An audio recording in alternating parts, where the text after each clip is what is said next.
Welcome to Awakening Mindfulness at Work, a conversation that matters. I'm Pierre Khawand. And I'm Sarah Killeen. We are bringing to you conversations and practices to cultivate presence, calm, and balance in the workplace. So let's begin right here, right now. Welcome everyone to our session today, and very much looking forward to see what Sarah has for us. So Sarah. Thanks, Pierre. So the topic I'd like us to talk about today is one that we mentioned in the past, and we said one day we'll have to speak about this again on the podcast. So the day has come. Today is the day, yes. So we were talking about to-dos and being productive and getting things done. And the question that we asked was, would we rather be productive or happy? You know, are you more productive or are you happier, more fulfilled? And that's a big topic. Obviously, especially now, thinking about the corporate world and the pace at which work is going these days, we have this tendency. I'm going to say tendency, but I could say addiction as well for a lot of us to getting things done. Right? We have our to-do list. We want to cross items off the list. And very often our identity depends as well on how much we're getting things done, right? We think our value and our worth depend on how much we're getting done. We think, we'll stay in our jobs as long as we're getting things done and done well. And there's this kind of volume bias towards volume, of course, volume and quality, but it's almost like we're training ourselves to be factories sometimes, right? Doing things here, there, left and right and left and right. And it's great because it keeps us busy in a way. We think it's great because it keeps us busy and it keeps us, with a sense of purpose. We're accomplishing things. We are performing, we're accomplishing, we're getting things done, we're putting things out there, we're contributing, we're making impact. All those things can be incredibly impactful, of course. And on the other side, this is precisely the pattern and the rhythm, the pace that can lead us to states like burnout, to states like constant dissatisfaction, states of chronic illnesses and sickness, very poor mental health, completely dysregulated nervous systems. I mean, the list goes on and on. And I think the question that we started raising the last time, and I'd like us to come back to, is looking at work holistically, which is what we're trying to do here on this podcast, right? Looking at the work that we're doing and those workplaces that we are working in a more holistic manner. How can we balance those two things? How can we still get things done, the things that do matter? And that's one thing that we'll comment on. How can we get these things done in the way that we feel so proud and, that we're performing and we're fulfilled? And at the same time, how can we make sure that we also take care of our happiness, of our well-being, of our health, of our sense of, fulfillment that is not tied to how much we got done? I know we have lots to say there, but that's what I'd love us to talk about today. What are your first thoughts? Yeah, and I would add to, you mentioned many things that happen when we're just doing, and in that pace of trying to do more and more. So one more thing that came to mind is that when we do that, we're missing on so much. We're missing on being more present, on appreciating what we're doing. Like we're doing. We don't even have time to pause and to appreciate what we're doing. So we're missing on that contentment of appreciation, what we're doing in small increments. And we're also not necessarily paying attention to what's going on inside for us, which, as you mentioned, Sarah, that eventually could lead to that extra stress and maybe burnout. So we're not paying attention because we're so busy in the doing. And then not paying attention maybe to around us, relationships, what's happening for others. How can our doing and our success be also somehow engaging others and helping them in some way? Yeah, so there's so much that get missed when we get into this do without that pausing, stopping, etc. So yeah, Yeah, the and other. I think Mhm. oh, go ahead. No, no, no. So I think also, just important to mention here as well, we're not saying that, this is wrong and this is right. Um, I've been there. I'm sure a lot of you have been there. It's extremely difficult to slow down and to pause when you are, well, first of all, surrounded by people who are going at the same pace. For some of us being, a clog in the system, maybe for some of you, or even just it's like a train that goes full steam. It's really hard to break, right? It's Mhm. if Mhm. there's not if this practice is not there, this practice of pausing for even one breath or two, whether it's with a daily practice of sitting and being still, or micro check-ins during the day. If this practice is not there, um, telling ourselves, okay, we're going too fast, let's slow down, let's pause, let's look around. It is like trying to brake when you're in a high speed train. And that's just not how the nervous system works either. When if we've been going at that pace for days, months, years, for some of us, it is so ingrained in how we do things. It's become who we are. And the moment we do pause, the moment we do stop or try to break, there's maybe an incredibly challenging sensation of restlessness that comes up, or boredom. There's lots of new sensations that might come up, which are absolutely Mhm. normal, but might not Mhm. feel normal in the moment if we've never really taking the time to become familiar with them and accept them and become friends with them. We might think something is wrong and we should just go back to being busy, because Mhm. that's when we're feeling good. But again, to look a little bit deeper into it might make us, discover that what feels good is not necessarily what is good for us in that sense. It's like Mhm. those Mhm. dopamine hits when we're getting something done. Is that really what will sustain us, in the long run, and what will keep us really content and fulfilled and happy? Not sure. Yeah, yeah, yeah. So talking about productivity. So first, productivity is really good. This is how we accomplish things. This is how we satisfy needs, our basic needs, and the needs of our families and communities. And that's how we accomplish and bring some interesting new things to the world. So the idea is not about that productivity and doing are, there's something wrong about them or something negative about them. It's much more the degree to which we do it. If we get so engaged in the doing that the doing becomes more important than life, basically. And that's where, of course, we always go back to mindfulness.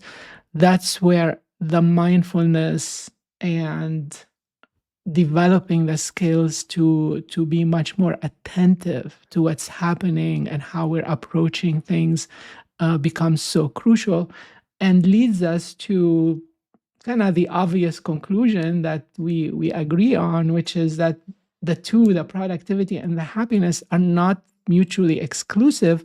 It's much more about how do we bring them both to the equation.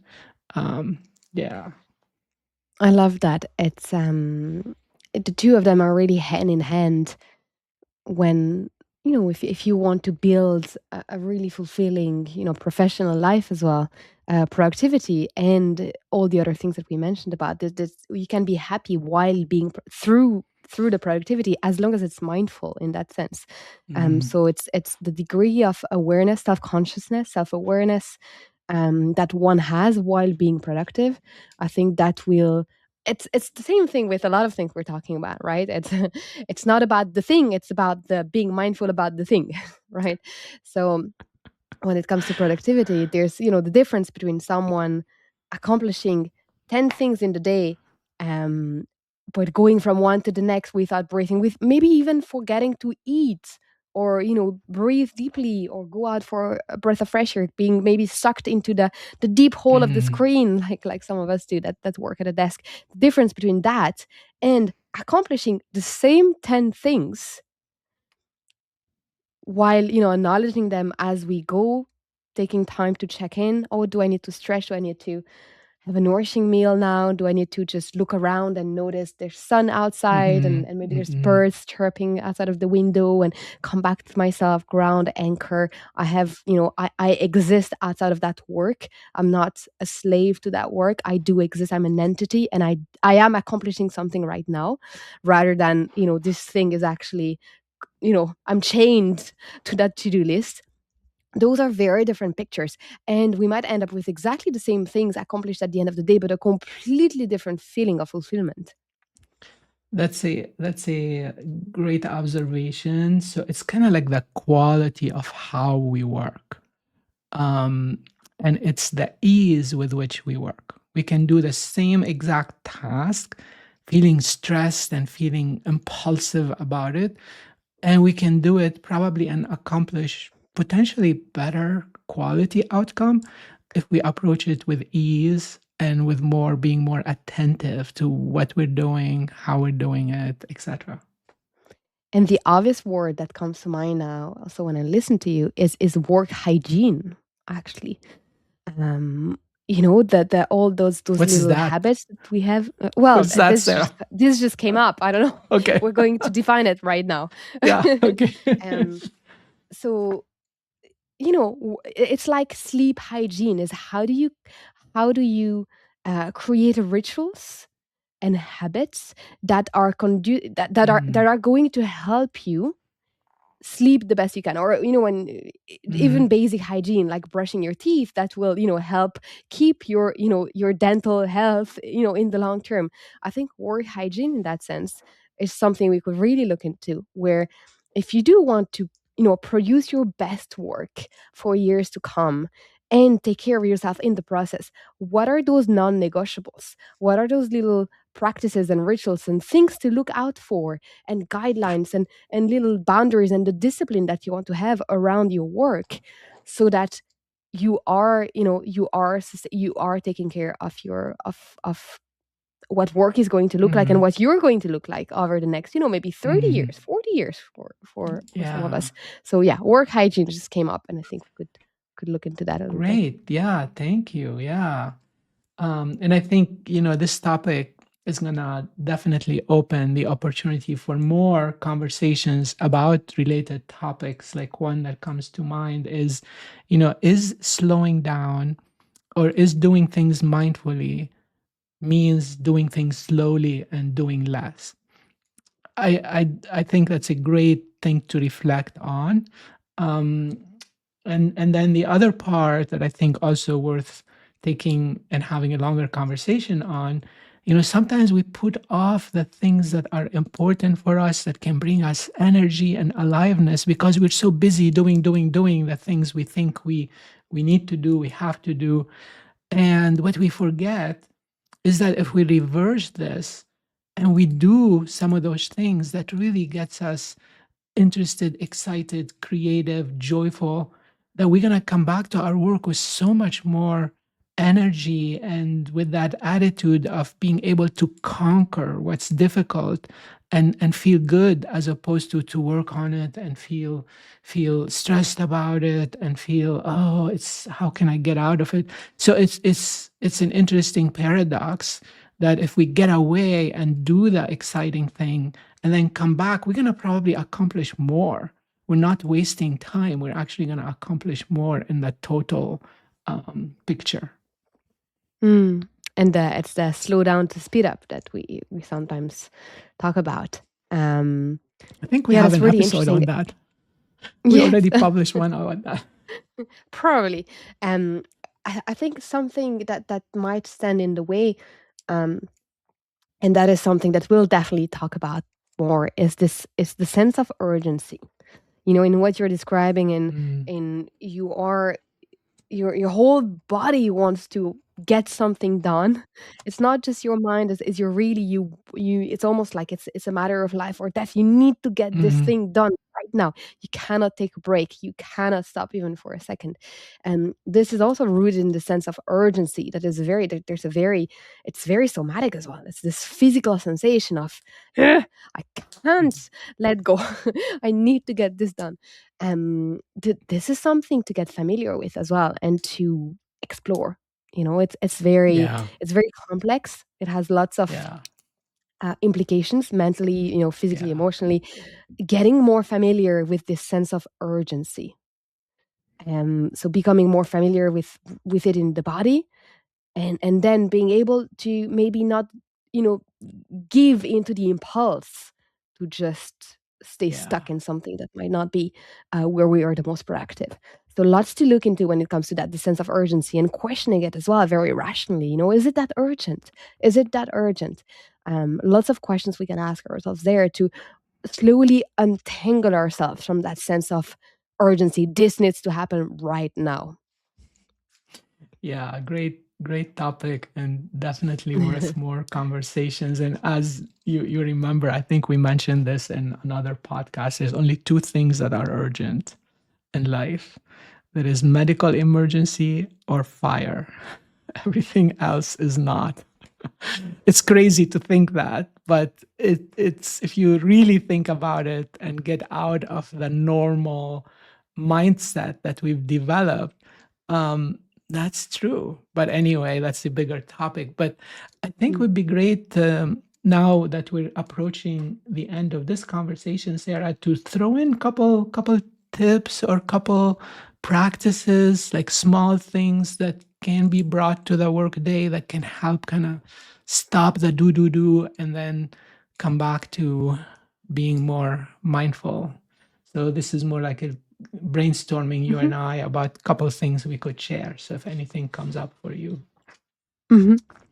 So I think what we've seen, a few things that we've seen really helps people when it comes to that work hygiene that we talked about, and that helps people balance that productivity with well-being is the concept of taking restorative breaks. And that could look like different things for different people, whether it's, having 1 minute or 5 minutes or half an hour or even 1 hour, making sure that at all times in the day, there is a consciousness of there's an awareness of when I need a break, I need to take that break. A consciousness, Hmm. an awareness of how am I doing? How am I doing Hmm. physically, emotionally, Hmm. mentally, so that when I do need that break, whether again it's 1 minute or 1 hour, I'm allowing myself to take that break, and I know what that break could look like. Otherwise, it might end up, just being scrolling or numbing or just doing something Hmm. else to distract us. So being very aware during the day of when do I need to take a break, and then having prepared maybe already, or having had a history or a routine of what those breaks could look like, that we know, Hmm. Hmm. bring us a sense of, being restored, bring us some energy, help us, soothe, calm down, recenter ourselves if we're feeling stressed. So the concept of breaks, and the Hmm. concept as well of what really matters, asking ourselves, of what really matters in terms of what do I need to get done, whether it's at the start of the day or throughout the day, doing those little check-ins, looking at that list of things to do, or all those things that we have in our mind of outstanding to do is what really matters. What really matters, because there's always going to be something to be accomplished and to get done. So what really matters? And yeah, those would be the first two that come to mind. I know there's a lot more, and feel free to add to that now. So I'll Mm. I'll uh, I'll add an extension to the first one you mentioned about breaks. Maybe a little homework for our listeners. We can give homeworks here, just like a workshop. You don't have to do it, but Mhm. so the homework is, or the reflection is, to make a list of, if you had less than 1 minute, what would be things you could do to help you get a little refreshed, a little calmer. If you had up to 5 minutes, what would be, making a second list? What would be a few things you would do to help you, slow down? And then if you had longer, what would you do? So this way, as Sarah mentioned, if you have that already designed and ready for you, it's so much easier to do it and to benefit from it and to make it make sense. So thank you, Sarah, for this topic that is so timely. I know we're starting the year now and everybody's busy getting started and getting back on track. So hopefully this will help slow down a bit. Slowing down to speed up. Yes. Thank you so much, Pierre, for the insights. And like we said, we are very aware there's plenty more that we could say on the topic, and we'll come back to the topic as it is a very universal topic that will not cease to exist anytime soon, I think. So yeah, thank you all for listening, and we'll see you very soon here.